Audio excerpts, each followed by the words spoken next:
Hey guys, Peyton Snakeback here again for another What was that?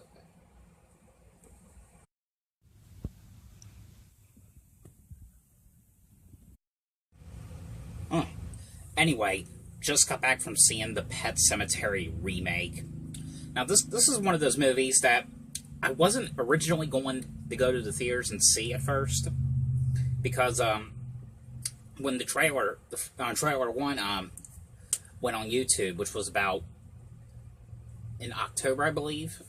I wasn't very interested because like it wasn't showing like stuff that I was really expecting from like the it wasn't like showing like the parts about the little girl. It was like kind of like showing like just like different stuff. I can't remember what it was showing, but it wasn't like showing like how the girl came back to life and all that stuff. But when trailer 2 came out, I was very excited to see it. I definitely wanted to go see it, and I did. I gotta say though, this is probably one of the most creepiest like remakes from Stephen King that I've seen in years. I mean, I remember I did not like the It remake at first, but I watched it again a couple months ago, and I kind of liked it a lot better than how I used to. I mean, it's not as good as the original one, of course, but I know like people have problems with the original It's. They don't like that one. They think the remake's better. I mean, the remake I like a lot better, like I said, than how I used to.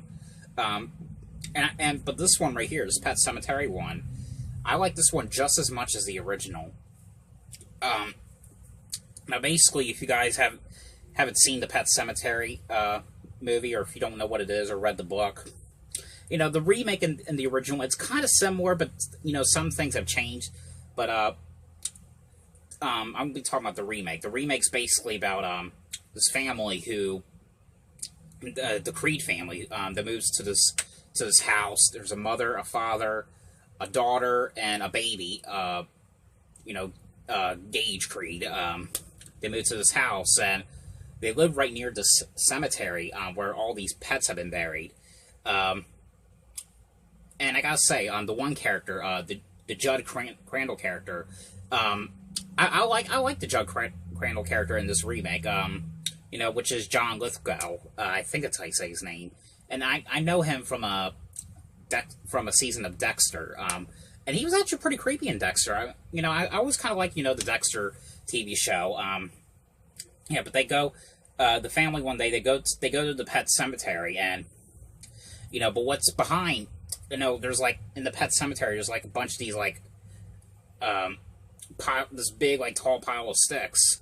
And behind there's like this burial ground, and that brings things back to life.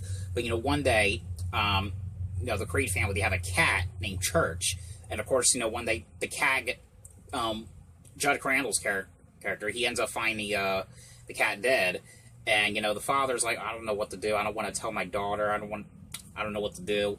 But he gets ready to bury it to the Pet Cemetery, but Judd Crandall has this idea of taking him to the burial ground, and of course, he really doesn't know what's going to happen. He really doesn't think anything of it. But then the next day, the cat comes back to life, and he's like, I know he was dead. How was he back alive? But but one day, which this one scene ain't later on in the movie. The little girl ends up getting run over by a truck.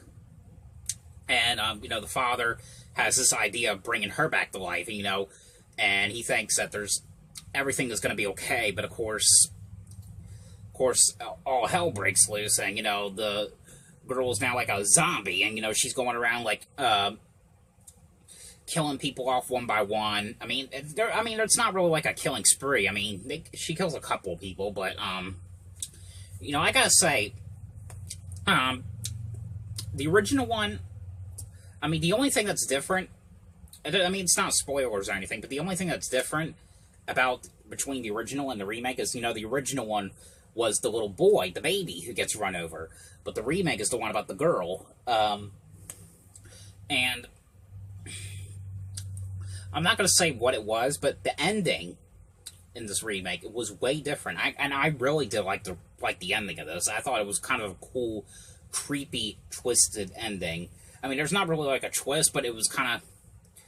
I just thought it was kind of cool and well thought out about the ending of this.